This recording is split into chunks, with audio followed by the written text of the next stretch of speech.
welcome to another edition of Sticks-n-Stones. I'm your host, Brent Elrod. First off, let me apologize for my tardiness. I know I normally drop these pairing videos on Sunday. I'm a little late. We're doing some major renovations here at the No Shoes Bar and Grill, so things are a little helter-skelter at the moment, so I may not be punctual on that Sunday, Wednesday schedule for the pairing videos and the short takes, but I'm going to get them all to you, that I can promise you. And I am happy to be here with you today. I have a great pairing for you. So what do I have on the lineup for today? Well, it is my absolute favorite scotch of all time. Those that know me well will know what I'm talking about. And my favorite brand of cigar. So I've got a great pairing coming to you here deep in the heart of the Republic of Texas. Johnnie Walker Green Label, you'll remember that from the Scotch primer, and a Rocky Patel Special Reserve Sungrown. That's what I've got going on today, and I know that they are going to be a hit. Now, this Rocky Patel Special Reserve Sungrown is one of their newer lines as far as the Special Reserve goes. They've been making the Sungrown for quite a while, and it is one of my favorite cigars. I know I say that all the time about this is my favorite or that's my favorite. I just really kind of love them all. But the Special Reserve is fairly new. It was actually the #2 cigar, according to Cigar Aficionado, in 2016.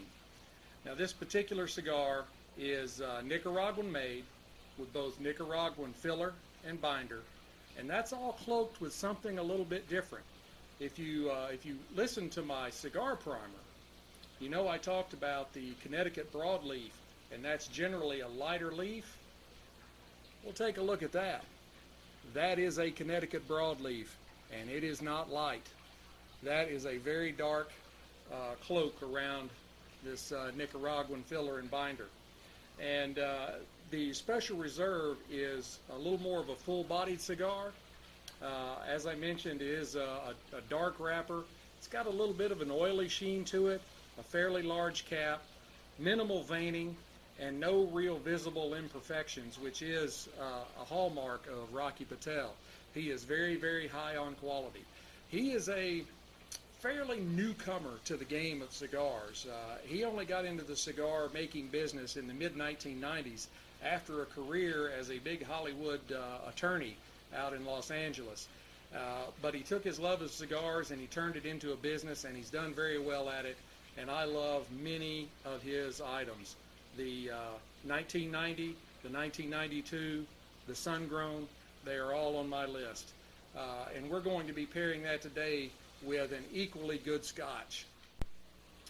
Now, I cannot say enough good things about Johnnie Walker Green Label. It is my favorite scotch. But, oddly enough, Johnnie Walker tried to get rid of Green Label back about 6 or 7 years ago. But there was such a clamoring from the Johnnie Walker Green Label fans like myself that in 2016 they brought it back out again. And while stocks have been a little hit or miss over the last several years, they pretty much find it in any liquor store now. And it is really their thoroughbred in their stable. Now, if you remember my Scotch primer, I told you that the Green Label is a 15-year age statement, so it's aged for 15 years. And it is like all Johnnie Walker, a blended scotch. Now, reports have it that it's actually made of a blend of 27 different single malt scotches from around all of the scotch making regions of Scotland. Now, that is something Johnnie Walker will neither confirm nor deny. However, they will tell you that their lineup in their blend does include names like Talisker from the Isle of Skye, Craigenmore, Colay from Islay, and I may be pronouncing that name wrong. I'm not familiar with that particular brand of scotch, and Linkwood from Speyside, which is my favorite scotch making region.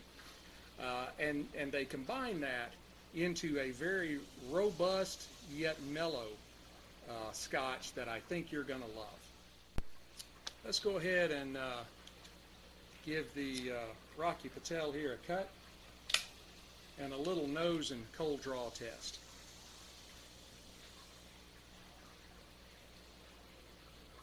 That's got a lot of things going on in the nose. I'm picking up raisins, maybe a little fresh earth or peat, some spice, and definitely some leather. That's got a really good aroma to it.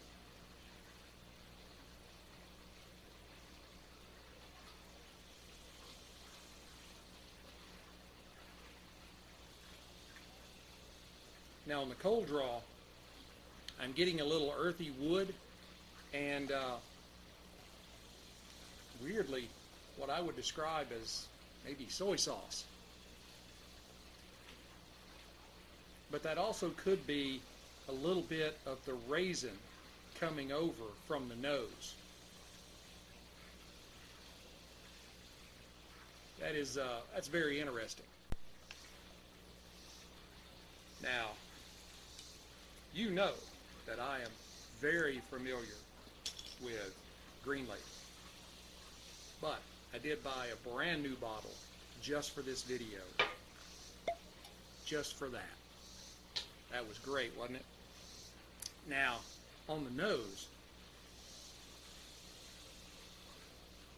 you're going to get light fruit, maybe some honey, lots of floral, some malty grain, and maybe even some graham crackers. I love the Green Label. It is so complex.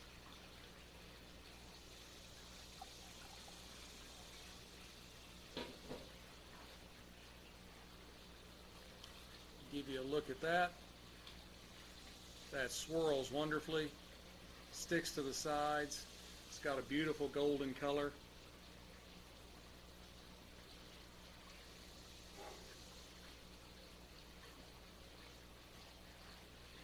I love the fruity smell. There's just a slight hint of smoke and peat, and that'll come from the scotches that are blended from Islay, and maybe even Talisker from the Isle of Skye. That's another one that's supposed to be intensely smoky.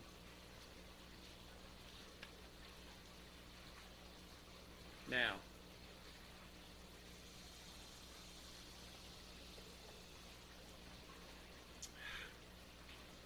on the palate, it's very soft and almost syrupy. It kind of coats your tongue a little bit.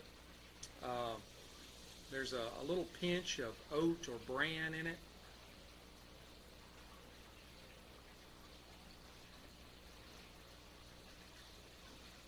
That's very good.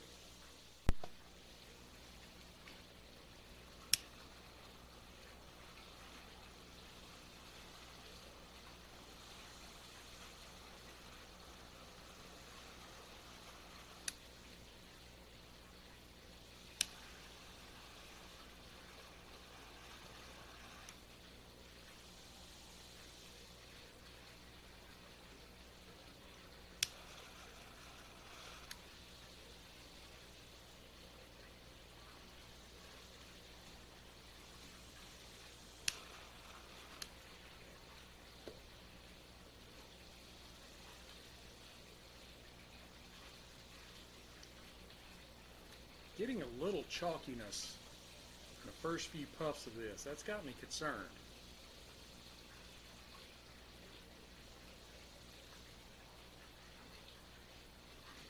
Getting a lot of good smoke, nice and velvety.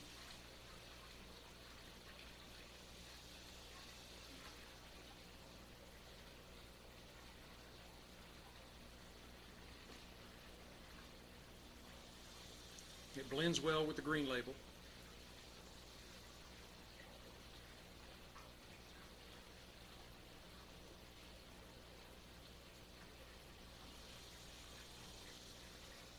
It's a little uninspiring in the initial burn.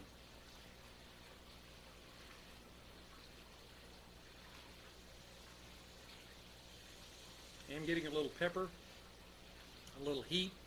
You know, this is a Robusto 5x50, and the Green Label is an 86 proof.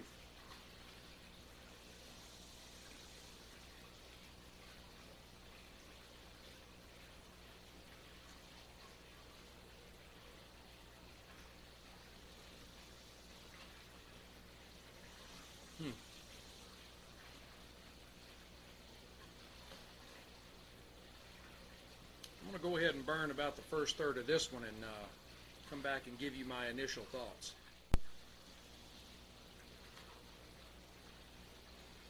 Hey Stoners, I'm back.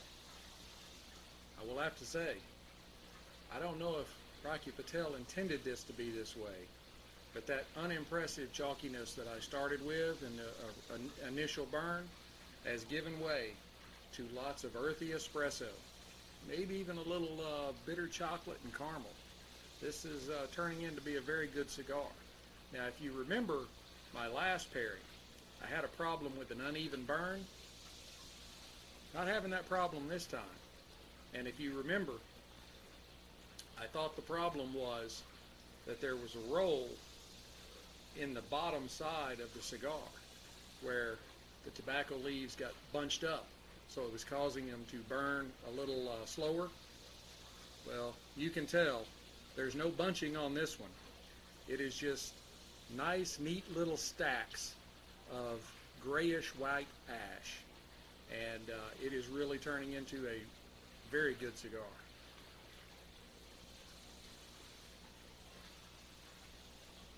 And it is pairing well with the Johnnie Walker.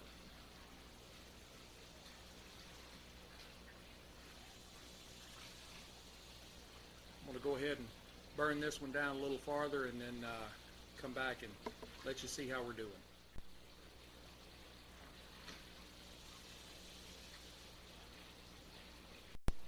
Don't you wish you were me right now?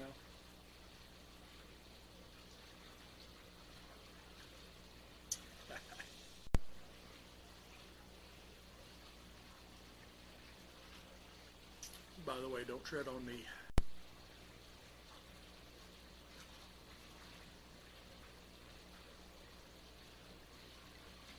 Just about got all I can get out of this one. I still haven't dropped ash. I've been very careful with it, but it just goes to show you what I was saying about Rocky Patel and his quality. The man is serious about quality. Now, my final thoughts. This turned out to be a very, very good pairing. I had my doubts there in the beginning with the way the cigar started off, but man, it picked right on up and became very much a star. Overall, like I said, very good. The finish on the Green Label is very slightly barrel charred, a little bit of smoke, a little bit of spiciness, and it is a very mild finish. Doesn't hit you hard like some of the more intense scotches do, like a Lagavulin. This is a very good scotch, and definitely need to keep it on your shelf at $57 a bottle. That's more expensive than some, but definitely less expensive than others, and it is well worth every penny. The Rocky Patel, the Robusto will run you about $9 a stick. They also make a Gordo, a 6x60. That'll run you about $11 a stick. But this has been a very good size for me. I've loved it. It has turned out to be very mellow and surprisingly slightly sweet.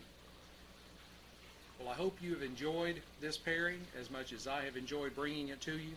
Please hit like, subscribe, share, ring the bells, all that kind of stuff so you know when I drop new content. Be watching for my midweek short take. I'm going to be bringing you kind of a primer on American whiskey. I thought about doing a bourbon versus Tennessee whiskey, but there's so many other things in the American whiskey market than just those two, I thought I needed to give you a little bit about all of them. So we're going to be doing that for our short take, and then I will have a very, very good pairing for you the next time we get together. I'm going to be pairing one of the most well-known names in cigars, Cohiba. I have a special cigar in store for you there, and I'm going to be pairing that with a Glenmorangie. Now, I won't tell you any more than that about those two. You will just have to wait and see when the show drops. So, you all keep your sticks dry, your stones cold, and I will see you here again next time. Have a great day.